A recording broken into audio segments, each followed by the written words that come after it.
हाय, मैं आर्यन ग्लोरी और आप देख रहे हैं अपना पसंदीदा चैनल आर्यन ग्लोरी। और आज के इस वीडियो में हम आप सभी लोगों को बताने वाले हैं Navodaya entrance exam class 6 mental ability यानी कि मानसिक योग्यता परीक्षण का सेकंड टॉपिक सीरीज टेस्ट का पार्ट 3। तो चलिए बिना किसी देरी के इस वीडियो को शुरू करते हैं।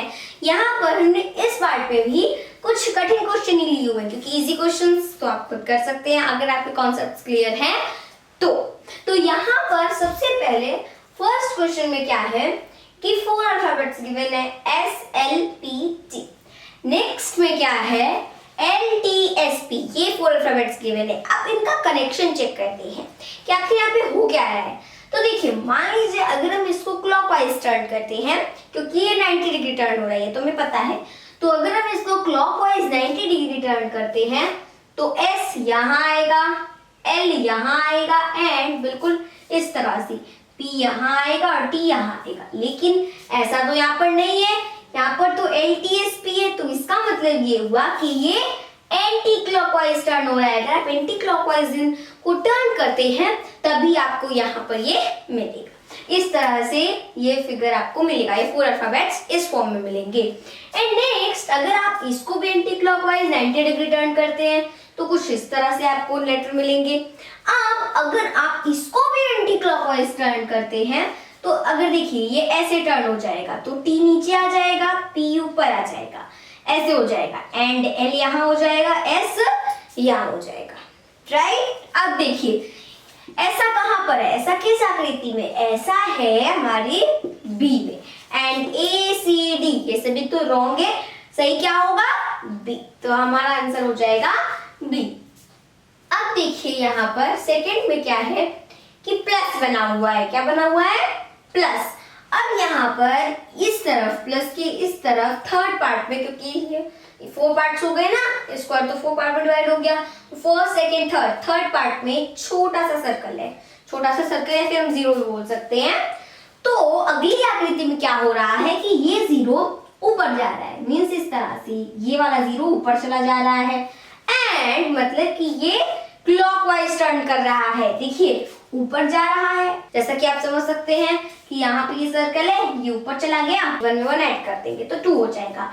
अब देखिए आपको ये वाला आकृति देखकर तो कंफर्म हो जाएगा। अब ये वाला जो 0 है वो इधर आ जाएगा जैसे कि यहाँ पे आया हुआ है एंड ये 2 0 नीचे आ जाएगा जैसे कि यहाँ पे आया हुआ है। इसमें कोई चेंजेस नहीं होगा, चेंजेस होगा आगे, यहाँ पे 3 zeros हो जाएंगे, मतलब एक बढ़ता जाएगा। तो अगली आकृति में ये वाला 0 नीचे आ जाएगा, ये 2 0 इधर आ जाएंगे, 3 zeros इधर आ जाएंगे, 4 zeros इधर आ जाएंगे। तो यहाँ पर A में देखिए 1 यहाँ पे 1 कहाँ होना चाहिए, 1 0 यहाँ होना चाहिए, ये नहीं हो सकता। B में देखिए 1 0 ये तो अपने सही स्थान पे है। चलिए आगे देखते हैं, 2 0 यहाँ होना चाहिए है, 3 0 यहाँ होना चाहिए है, 4 0 यहाँ होना चाहिए है। तो मतलब B पार्ट करेक्ट आंसर होगा और CD देखने की जरूरत ही नहीं है, करेक्ट आंसर में मिल चुका है।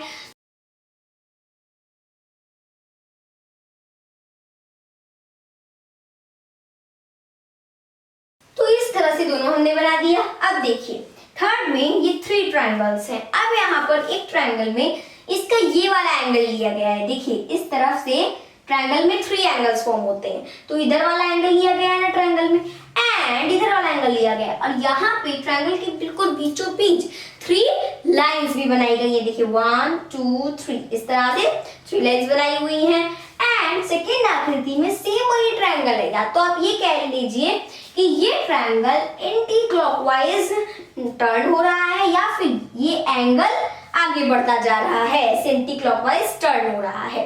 देखिए यहाँ पे है तो इस तरफ पहुंच गया एंगल एंड ये जो लाइन है उसमें एक लाइन की वृद्धि हो गई, तो ये 4 लाइंस हो गई। अब अगली आकृति में ये वाला एंगल ऊपर पहुंच गया और एक लाइन की वृद्धि हो गई तो 5 लाइन हो गई।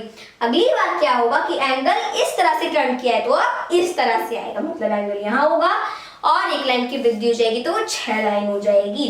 जैसा कि उसको कौन से पार्ट में है, ए में तो यही एंगल बना दिया है तो ये भी नहीं हो सकता। बी में ट्रायंगल पता नहीं किस तरह से बना दिया है, ऊपर की तरफ बना दिया है और यहाँ पर ये वाला एंगल कलर है तो ये भी नहीं हो सकता। सी में हमें वही ट्रायंगल मिला है जो हमें चाहिए था, इसके बाद यहाँ आएगा एंड 6 लाइन हो जाएगी, सी होगा करेक्ट आंसर। ये देखते हैं दोस्तों नेक्स्ट क्वेश्चन। नेक्स्ट में 3 बॉक्सेस है जहाँ पे एक फेस बना हुआ है, मतलब ऐसे एक सर्कल है, किसी का फेस है, उसमें दोस्तों यहाँ पर सबसे पहले तो उसके दो आईज बनाई गई हैं, जैसा कि आप देख सकते हैं दो आईज बनाई गई हैं। दूसरी आकृति में दो आईज तो बन गई और उसके बाद उसकी एक नोज भी बनाई गई है। एंड तीसरी आकृति में देखा जाए तो उसकी दो आईज, एक नोज और एक माउथ भी बना दिया गया है। मतलब कि हर एक आकृति में एक अंक की वृद्धि हो रही है। पहले टू आईज, उसके बाद एक नोज बन गया एंड उसके बाद क्या बन गया, उसका माउथ बन गया। एंड अब क्या बचा हमारे चेहरे पे, क्या है दोस्तों, ईयर ही तो बचा। तो यहाँ पर क्या होगा आंसर हमारा, आंसर होगा हमारा बी पार्ट, क्योंकि इसमें तो इसका माउथ ही गायब कर दिया है। यहाँ पे सी में देखा जाए तो सब है लेकिन ईयर ही नहीं है। डी में देखा जाए तो बस एक ही कान है। अब हमारे एक कान है क्या, जो मुझ के बेचारे के एक कान बनाएंगे, नहीं ना। या फिर आप ऐसे भी समझ सकते हैं कि यहाँ पे दो आईज बनाई गई है तो दो ईयर्स भी बनाए जाएंगे। तो इस तरह से हमारा आंसर होगा बी पार्ट। क्या आंसर होगा, बी पार्ट। नेक्स्ट यहाँ पर ये वाला क्वेश्चन दोस्तों आपको थोड़ा सा हार्ड लग सकता है। देखिए सबसे पहले तो ये स्क्वायर बना है। अब इस स्क्वायर को ऐसी क्रॉस शेप में, इस तरह से क्रॉस शेप में 4 इक्वल पार्ट्स में डिवाइड किया गया है, राइट। अब देखिए यहाँ पर इन सब के बीचों बीच मैथ के 4 साइंस बनाए गए, बेसिक साइंस बनाए गए, प्लस माइनस मल्टीप्लिकेशन डिवीजन।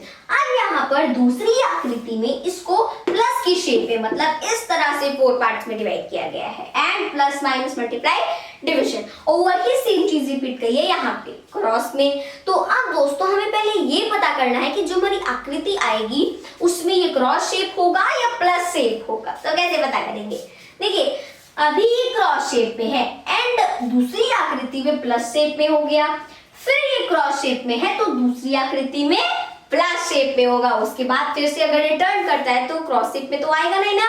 तो मतलब कि बी और सी तो हो ही नहीं सकते, तो ये ए और डी इन दोनों में से ही कोई होगा। तो ऑप्शंस तो नहीं होंगे ना। तो अब ए और डी में से ही कोई होगा। तो कैसे पता करेंगे, इसके बीच के साइन जैसे कि आप देख सकते हैं कि वो चेंज है। तो यहाँ पर सबसे पहले देखते हैं कि साइन किस तरह से टर्न कर रहे हैं। तो सबसे पहले यहाँ पर है माइनस का साइन, नहीं स्टार्ट करते हैं हम पहले प्लस से। अब देखिए प्लस से भी स्टार्ट करते हैं तो मान लीजिए कि यहाँ पे हम एक सर्कल बना देते हैं, इसको इस तरह से डिवाइड कर देते हैं जैसे कि हमने आपको इंट्रोडक्शन में बताया था। तो यहाँ पर है हमारा प्लस का साइन, प्लस का साइन। अब क्लॉक में अगर हम देखें तो यहाँ पे क्या है, 12 है। क्या है, 12। अब यहाँ पर ये जब दूसरी आकृति में कहाँ पहुंच गया, यहाँ पहुंच गया है, मतलब कि इस तरफ। अब इसका क्या मतलब हुआ, इतना जो एंगल है, इतना एंगल वो कितने का है, 45 डिग्री का है। तो इसका मतलब प्लस जब एंटी क्लॉकवाइज 45 डिग्री टर्न करेगा तो कहाँ आएगा, यही तो आएगा ना। तो इस तरह से यहाँ पे पहुंच गया प्लस। उसी प्रकार से माइनस है तो माइनस अभी यहाँ पे, कहाँ पे, यहाँ पे इस तरह बना देते हैं, यहाँ पे है माइनस। तो जब ये भी एंटी क्लॉकवाइज 45 डिग्री टर्न करेगा तो कहाँ आएगा, यहाँ पे आ जाएगा। जैसा कि यहाँ पे बना हुआ है प्लस माइनस, तो मतलब कि हर एक sign anti clockwise 45 degree turn कर रहे हैं। मल्टीप्लाई है, मल्टीप्लाई अभी यहाँ पे है तो जब ये 45 डिग्री टर्न करेगा तो यहाँ हो जाएगा। डिवीजन अभी यहाँ पे है, जब 45 डिग्री टर्न करेगा तो यहाँ हो जाएगा। तो कुल मिलाकर के इसी तरह से हमें ये शेप मिली है ऐसे, plus minus multiplication and division. तो इस तरह से ये हमारा प्लस शेप में 4 पार्ट्स में डिवाइड हो गया। उसी प्रकार ये मल्टीप्लाई शेप में, क्रॉस शेप में 4 पार्ट्स में डिवाइड है, तो अगली बार प्लस शेप में 4 पार्ट्स में डिवाइड हो जाएगा। तो सबसे पहले इनको बना देते हैं और अब समझते हैं साइन किस तरह से आएंगे। तो डिवीजन है, डिवीजन जब 45 डिग्री टर्न करेगा तो इस तरफ पहुंच जाएगा, राइट। प्लस जब 45 डिग्री टर्न करेगा तो इस तरफ पहुंच जाएगा, यानी कि यहाँ पे। माइनस जब 45 डिग्री टर्न करेगा तो यहाँ पे पहुंच जाएगा। मल्टीप्लाई जब टर्न करेगा तो यहाँ पे पहुंच जाएगा। ऐसा कौन से शेप में है, कौन से फिगर में, डी। तो डी होगा correct answer. So now division, multiplication, addition and subtraction. तो इस तरह से ये भी हमने सॉल्व कर लिया। आगे क्या है कि ये ऊपर की तरफ एक एरो बने हुए हैं एंड 5 बॉक्सेस बने हुए हैं। दूसरी आकृति में ये जो एरो है वो क्लॉकवाइज 90 डिग्री टर्न हो गया है इस तरह से। एंड यहाँ पे 5 बॉक्सेस है तो यहाँ पे 4 बॉक्सेस हो गए, मतलब एक बॉक्स कम हो गया। और इसी के साथ साथ इन चारों बॉक्सेस में पॉइंट्स भी लग गए। एंड तीसरी आकृति में क्या है कि फिर से एरो टर्न हुआ और उसके बाद 4 बॉक्सेस की जगह 3 बॉक्सेस हो गए एंड फिर से पॉइंट गायब हो गया। अब अगली बार ये एरो इधर पहुंच जाएगा, टर्न करेगा तो 3 की जगह 2 बॉक्सेस होंगे एंड उनमें पॉइंट्स होंगे। तो इस तरह से ऐसा किसमें है, सी में। तो सी इज करेक्ट आंसर। अब चलिए देखते हैं आगे, चलिए देखते हैं नेक्स्ट क्वेश्चन। तो नेक्स्ट क्वेश्चन में क्या है, 1, 8, 27 ये 3 नंबर्स हैं और चौथा नंबर हमें बताना है। तो क्या करेंगे, सबसे पहले यहाँ पर क्या है, देखिए हमने पहले चेक करके देख चुका है दोस्तों, आप भी चेक कर सकते हैं, हम यहाँ पे चेक नहीं कर रहे क्योंकि वीडियो बहुत लंबी हो जाएगी। तो प्लस माइनस मल्टीप्लिकेशन डिवीजन कुछ भी करके ये आगे का नंबर नहीं आ रहा है। तो अब क्या बचा, स्क्वायर एंड क्यूब। तो पहले हम चेक करेंगे स्क्वायर। अब देखिए 1 का स्क्वायर क्या होता है, 1 होता है, चलिए 1 तो आ गया। 2 का स्क्वायर क्या होता है, 2 का स्क्वायर होता है 4, बट यहाँ पे क्या है 8 है। तो इसका मतलब ये हुआ कि यहाँ पे स्क्वायर से भी कुछ नहीं होने वाला।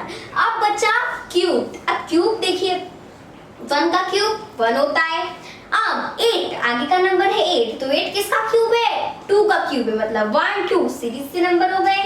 यहाँ पे 1 यहाँ पे 2, ये 2 का क्यूब ही 1 का क्यूब। अब 27 है, 27 किसका क्यूब है, 3 का क्यूब है।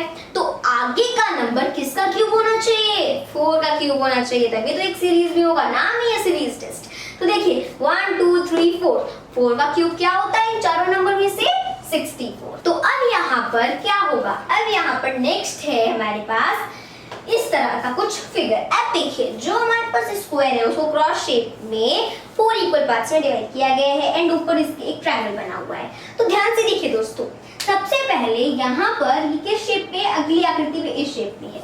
तो अगर मान लीजिए हम इसको एंटी क्लॉकवाइज टर्न करते हैं, कितना 90 डिग्री, क्योंकि एंटी क्लॉकवाइज टर्न किया जाएगा तभी इसका जो ये वाला पॉइंट है वो उस तरफ होगा। तो इसको एंटी क्लॉकवाइज टर्न करते हैं, तो जब ये एंटी क्लॉकवाइज टर्न होगा तो इस तरह से तो बन जाएगा, इस तरह से तो बन जाएगा, लेकिन ये हमारा शेडेड पार्ट हो गया। लेकिन जो हमारा स्क्वायर है वो किस तरह बनेगा, वो कुछ इस तरह से बनेगा, उसका शेडेड पोर्शन यहाँ आएगा एंड आना कहाँ चाहिए, यहाँ पे। तो इसका मतलब ये हुआ कि आप ध्यान से समझिए कि जो बाहर बना हुआ है ट्रायंगल वो एंटी क्लॉकवाइज 90 डिग्री टर्न कर रहा है, तब जाकर के इस तरह से हो गया। एंड जो हमारे पास स्क्वायर है वो क्लॉकवाइज टर्न कर रहा है, ये ट्रायंगल एंटी क्लॉकवाइज, ये क्लॉकवाइज। तब देखिए अगर हम और इसको क्लॉकवाइज टर्न करते हैं तो ये वाला शेडेड पोर्शन ऊपर चला जाएगा, बिल्कुल इस तरह से। एंड अगर इसको एंटी क्लॉकवाइज टर्न किया जाए तो ये नीचे की तरफ आ जाएगा। तो अब क्या आंसर होगा, अब यहाँ पर इसको एंटी क्लॉकवाइज टर्न किया जाएगा तो कुछ इस तरह का फिगर बनना चाहिए एंड ये शेडेड पोर्शन होना चाहिए। अब वो सिर्फ 2 ही आकृतियों में, सीधी तो हो ही नहीं सकता। तो अब देखिए ए में क्या है कि ऊपर वाला शेडेड पोर्शन है, बी में इधर वाला शेडेड पोर्शन है। और अगर हम इसको क्लॉकवाइज टर्न करते हैं मींस इस तरह से, तो ऐसे हमारी फिगर बनेगी, छोटा सा बना देते हैं। तो अगर हम इस तरह से टर्न करेंगे तो शेडेड पोर्शन हमारा इस तरफ आएगा। तो इसका मतलब कि आंसर क्या होगा, डी होगा। तो यहाँ पर फटाफट बना भी देते हैं। तो इस तरह से हमारा ये भी बन गया। अब आगे ये वाला क्वेश्चन तो दोस्तों आपको थोड़ा सा डिफिकल्ट लगेगा, समझ में नहीं आएगा, लेकिन है बहुत आसान। देखिए सर्कल है, ट्रायंगल है, स्क्वायर है, जिसमें बीच का जो शेप है ट्रायंगल वो शेडेड है।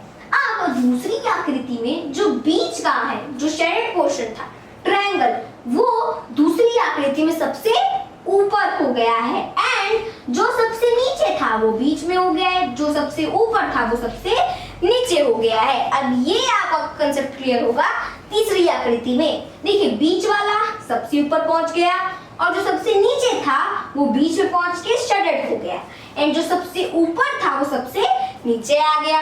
तो अगली आकृति में भी क्या होगा कि जो सबसे बीच में है वो सबसे ऊपर हो जाएगा एंड जो नीचे है वो बीच में हो जाएगा और शेडेड हो जाएगा इस तरह से, और जो सबसे ऊपर है वो सबसे नीचे हो जाएगा, मतलब इस तरह से। तो ऐसा फिगर कहाँ पे है, ए में। तो ऑप्शन ए होगा हमारा करेक्ट आंसर। तो दोस्तों श्रृंखला परीक्षण यानी कि सीरीज टेस्ट का टॉपिक होता है खत्म। तो मिलते हैं नए टॉपिक के साथ, तब तक के लिए मेरे सभी दोस्तों को मेरी तरफ से जय हिंद, जय भारत।